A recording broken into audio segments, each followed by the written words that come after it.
Maria Montessori was born in 1870 in Chiaraval, in the province of Ancona, Italy. She was the first woman to graduate from the University of Rome, and she was very interested in math and science in her early years, which was strongly discouraged by not only her culture, but certainly by her parents. In 1894, as an intern in the psychiatric clinic there, she became interested in neurologically impaired children, which were then called idiot children. In 1996, she began postgraduate work in the university's psychiatric clinic. She was directress of the State Orthophrenic School from 1899 to 1901. She held the chair of hygiene at the Magistra Femminile in Rome, and in 1904, she became the professor of anthropology at the University of Rome. In 1906, she adapted her method for teaching normal young children in the Casa dei Bambini. This was a single room in a housing development in a very poor apartment building in Rome, which she organized as a laboratory for her method, because while she was studying the quote-unquote idiot children, she discovered that following them and giving them materials that they seemed interested in, they passed the same exams that were given to normal children, quote-unquote normal children. And she wanted to prove this would work for the wide range of children.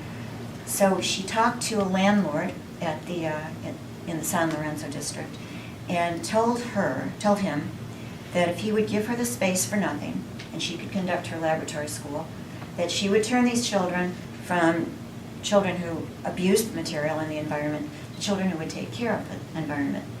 So they went from being delinquent children to perfect citizen models, because she basically focused on care of the self, care of the environment, some care of plants and animals.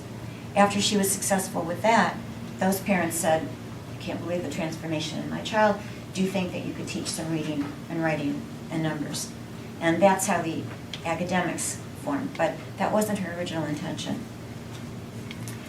I want to pass her on just for a little bit of fun. One of my nieces is a Montessori teacher in St. Paul, and she went to Rome to the Casa dei Bambini a few years ago, so there are some pictures. It looks pretty much the way it did then. It's nothing beautiful, and they're still writing on the walls, but and she didn't get a chance to go inside. She tried to go in, but the caretaker said, "Yesterday was Visitor's Day. Yesterday we had people from Germany and Switzerland. Can't come in today." Montessori came to the United States and spoke at Carnegie Hall in 1913, but she received a decidedly lukewarm reception, partly due to the fact that the current childhood education theories then in vogue really concentrated more on socialization, and they weren't at all interested in the individual. And this has really always been the big marker between Montessori and traditional education. Montessori is a strong believer in individual, independent learning. She was forced out of Italy for that same reason, because Mussolini obviously was into the community and into everybody doing the same thing at the same time. That wasn't what she was about.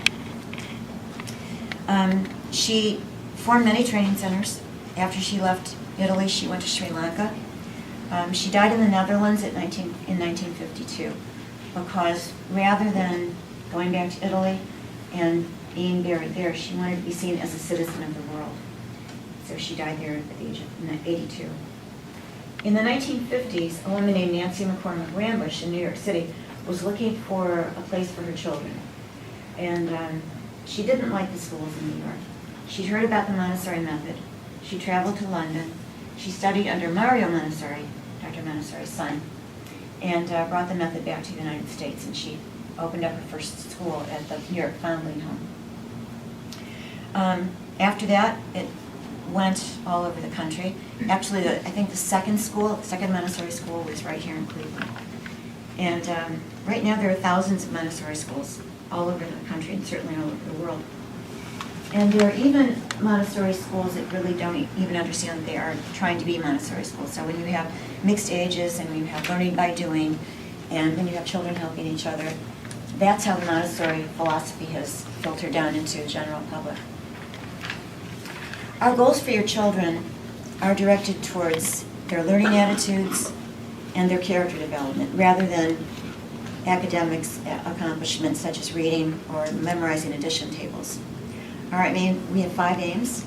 We want to develop independence, and that's both of action and of thought. Concentration, both in the depth of their thought and the length and the time span of their concentration. Persistence at a task, so you take something out, you finish it. Coordination in physical and mental agility. And respect towards oneself, towards others, and towards the environment as a whole. Montessori theory encompasses many different attitudes, but I think the 3 things that probably differentiate Montessori from traditional methods of education are the theory of the absorbent mind, the concept of sensitive periods, and freedom in a prepared environment. Montessori divided the periods of child development into 3 stages: birth to 6, 6 to 12, and 12 to 18. The first period of growth from birth to 6 she called the period of the absorbent mind. The definition of the absorbent mind is the ability and the ease with which the young child learns unconsciously from the environment. This describes the nature of the child's mental and emotional development, and it's really the reason for the Montessori method. The difference between the child's way of learning and the way we take in information is that the child has an intense and specialized sensitivity to the environment. Unconsciously, he reacts or responds to environmental stimuli, which then become part of his psyche. He grows, he develops, and he acts without consciously willing to do any of these things. We, on the other hand, make conscious, willful choices for anything that we're doing. We speak of this quality of child development as mental chemistry. So impressions aren't merely entering the child's mind, they're forming it. As they experience the world, they're using their mental muscles to form their character, which is why we have to be extremely careful with the environment in which we put our children, and your home environment too. I promise you that as the child progresses from age 2 to 3 and their language becomes stronger, you'll hear your voice, your intonation, your vocabulary coming out of your child. There are 2 sub-phases to this first most important period: birth to 3 years of age, the unconscious absorbent mind, and 3 to 6, which is the conscious absorbent mind. So from birth to 3, where we can't really have much influence at all, we can approach it, but we don't have any direct influence. You'll notice with the movement, the hand and the foot. So even the very small infant is grasping for things and trying to hold on to it immediately, and then reaching for something and eventually carrying things. Locomotion goes from creeping to crawling to sitting, standing, and walking in the first 12 to 15 months. All these skills develop without any conscious effort, but there's an inner drive and there's a reaction to environmental stimuli. The baby has to move, not just wants to move, the baby has to move, and to reach for something or someone. Around 18 months, the hand and foot movements coordinate enough for purposeful grasping, seeing an object and going for it, which is one of the reasons that we start children at 18 months. And from 18 months to 3, they're in a classroom where movement and self-care and language development are the most important aspects. Language and syntax are learned by exposure. The children absorbs language by living it, not by studying it. So if you have a child in a bilingual home, they'll speak very easily and without an accent. But if you have a child speaking only English, that's all that they'll learn to speak. We can learn to speak any other language after 6 or 7, but we'll always have an accent. If you get the child when he or she is in the absorbent stage for language development, they can learn both without an accent. From 3 to 6, children begin to become susceptible to the adult influence, and this is the period of the emerging conscious mind. That's this classroom and the all-day classroom. Before 3, physical abilities were created. Now those accomplishments are refined. So their walking skills increase. They're not just able to walk around. There's balance, so they can hop on one foot and be steady on a balance beam. They can walk toward an object and carry it. And outside especially, you can see them hopping, skipping, and jumping as well as running. So they're always practicing the very last thing that they did, and every piece of success is going to build on the one to come. toileting is accomplished, and this is an incredible milestone for the 3-year-old. Muscle control matures, so they're actually able to figure out when they have to use the facilities. And they see that there's a social aspect to it too. They see that the older children are going to the bathroom, and so they want to do the same thing. So they're able to do it, and they see socially this is the acceptable way. Memory begins to develop. So we can actually start learning sandpaper letters, math. We can learn the countries in our world.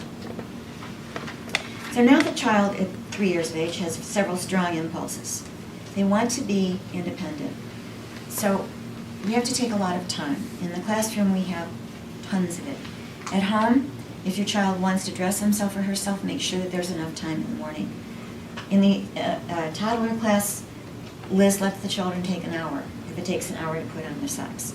And I know that that seems like a difficult thing, but you have to put your child, put yourself in the child's frame of reference. This is the first time they've ever put a sock on. And the fact that they can do it themselves and don't need you is a very strong urge. They want to control their environment. So we try to have things down at their level so that those things are possible. And they want to perfect their skills. So once I teach a child how to wash her hands, she's going to do it over and over and over again because every time she gets just a little bit better at it. So repetition and practice are very important. And when you come to observe, if you see a child doing one thing 20 times, it's because that's a necessity. There's a fine line. If a child took out the clay and did it for 3 months, we would obviously step in and we'd interfere because they might be using it just to, get away from something more challenging. We want to make sure they understand that a challenge is really a good thing. The child's absorbent mind has to interact with the rich environment to grow optimally. The child goes through stages of sensitivity to certain developmental traits, and these Montessori call sensitive periods. A sensitive period, come on in. I'm sure we have a chair for you. Okay, great. A sensitive period is a relatively brief opportunity during which the child is most ready to learn a particular skill or work habit. Montessori said it's a transient disposition limited to the acquisition of a specific trait.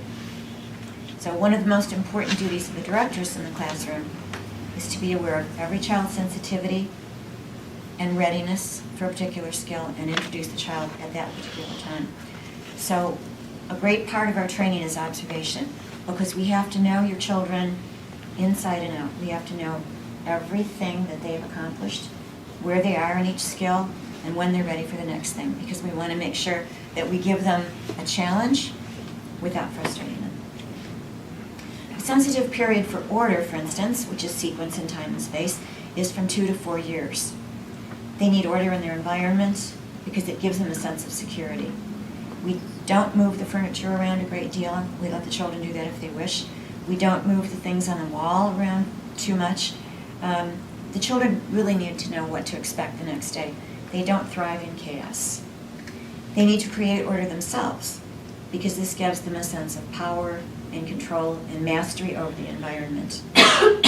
Means to the order is all of our practical life activities, which are you going to do that next week, Liz? Liz will go into this a little bit more in depth next week. She'll show you some of the materials.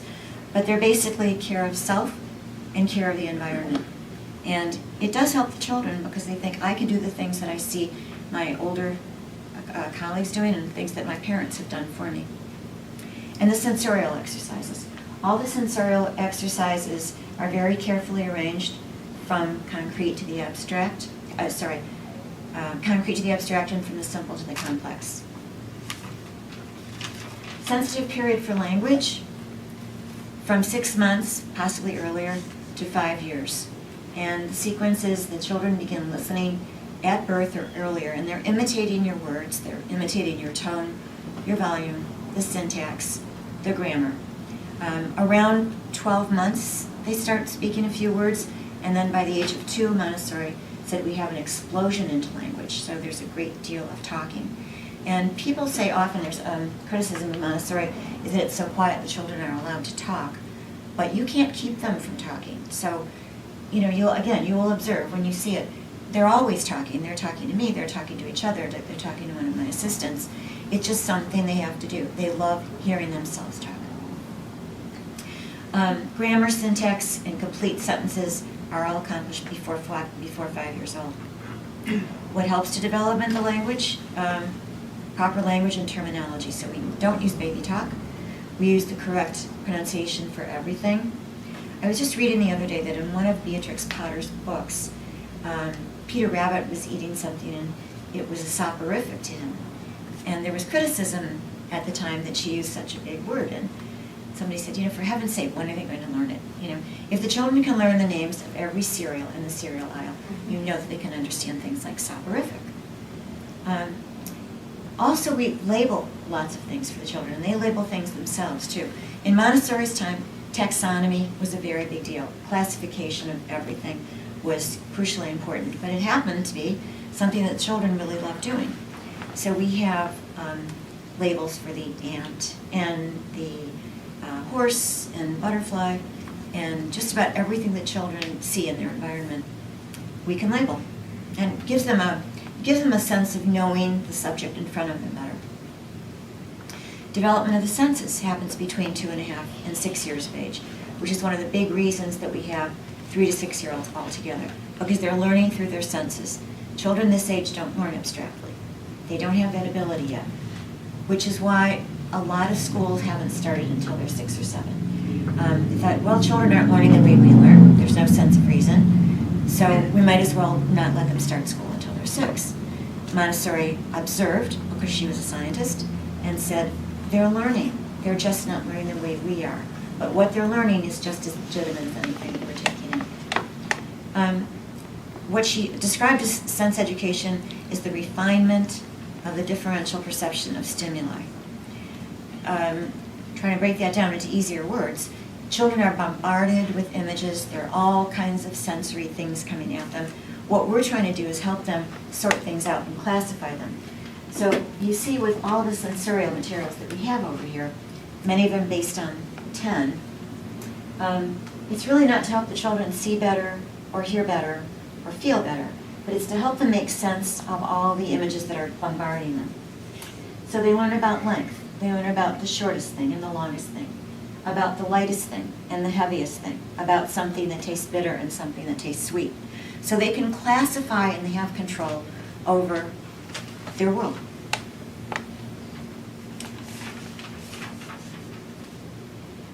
We're helping the child to develop that sense of control. They can define what they see in their world so that they can make decisions and they can reason well and eventually become good voters because they're thinking for themselves. They're not just taking in something that somebody else has told them. They're thinking for themselves. And of course, that's the undercurrent of all of Montessori. I want you to think for yourself. The basis of the Montessori method is the scientific method, and observation is critical. So what we first and foremost have to do is watch the children and don't step in unless we're sure that we've assessed the situation properly. And the last thing, freedom in a prepared environment. The children have to be free. Dr. Montessori said you can't study your specimen unless the specimen is free. And by that, she didn't mean license. She didn't mean that the children should be free to break windows if that's the way they want to express themselves. The behavior of every individual is a product of his environmental experience, but we have to respect that environment. And the limit is what's universally termed good breeding, good behavior. There have been other philosophies of early education, particularly in the 60s, that thought children should be allowed to destroy things if that's what they wanted to do to get rid of whatever frustration they have. And Dr. Montessori said, no, not at all. We're trying to raise citizens of the world, and we can only do that by protecting everybody else's right as well. The purpose of the prepared environment is to answer the needs of the absorbent mind, to enable the child to explore and investigate, and to develop his rational and creative powers. The environment is the teacher. You should be able to walk into a classroom and not see the directress, nor hear her. So when we talk,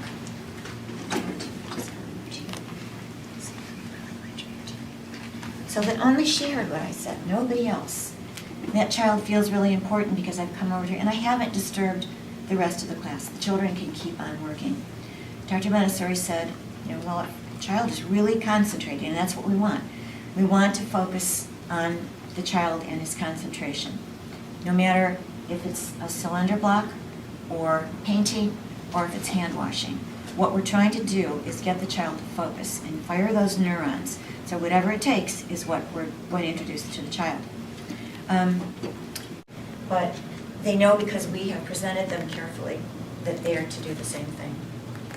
Emphasis is on the individual because children are egocentric between 3 and 6. They are not terribly interested in the other until they're 4 and a half, 5, 6 years old. That's when true altruism kicks in.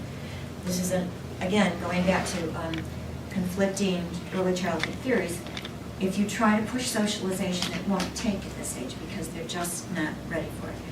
You don't have a child who's reaching out to other people and interested in other people until they first of all have a strong core. Once they feel good about themselves, then they'll extend themselves to other people. So our focus here is to make them feel really good about themselves by their competence in the environment. Competence breeds confidence, breeds more competence, breeds more confidence. The older children teach the younger ones. I very, very often use my kindergartners, my 5-year-olds, to give a lesson to a 3-year-old. It reinforces the older one's learning, and it gives the idea to the 3-year-old that you don't have to be old to master this material because there's another child who can do it. Social life develops from this positive self-image, and there are very nice friendships that are formed, believe it or not, even at the age of 3. I remember in my first class, which was in 1965, I had a couple of little girls who are still friends, in their 50s. They're still friends. They bonded when they were 3. They saw something in each other. They had the freedom to conduct their own social life and be their own women, girls, and there they are, together, as strong as they can be. The directress has 4 functions in the classroom. To communicate, and as a communicator, we set the limits and the ground rules in the environment. We give the lessons. Lessons are concise, they're simple, the objective, and they're almost always given silently. Montessori quoted, I think it was Augustine, who said, "Let your words be counted," meaning speak so little that you can practically count your words. If your child is in front of you and you're giving a lesson and you're talking constantly, the child's going to be paying attention to your mouth and to your words and not to what you're trying to teach. Again, the observer is a very critical function. Because of the child's needs, we have to refrain from interfering. The child can really only learn through his own efforts. So I remember when Anna first started here and the child I introduced the pig tower and the child wasn't doing it quite right. And Anna said, "How are they going to know if we don't tell them?" And I said, "Anna, they won't learn unless they figure it out themselves. It's only legitimate if they can figure it out from the largest to the smallest all by themselves, because something finally clicked."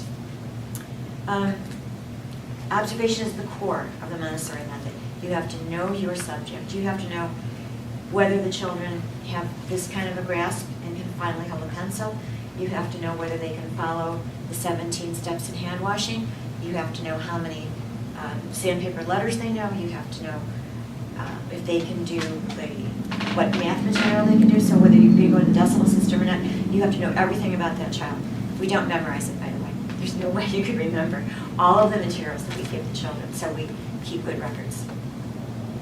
We program the environment. We prepare the environment constantly, every day. Samani can vouch for the fact we spent a week cleaning every square centimeter of the classroom. She took boxes apart. She cleaned things with little pointy objects. The classroom should be absolutely immaculate for these children. We respect them, and they're going to respect the environment if it's beautiful. We also prepare special individual and group lessons, because you really never know who's going to walk through that door. You don't know if you're going to have a child who is mad about geography, and so you have to keep expanding your geography. Or a child who's crazy about dinosaurs, and then we have to do more dinosaur lessons.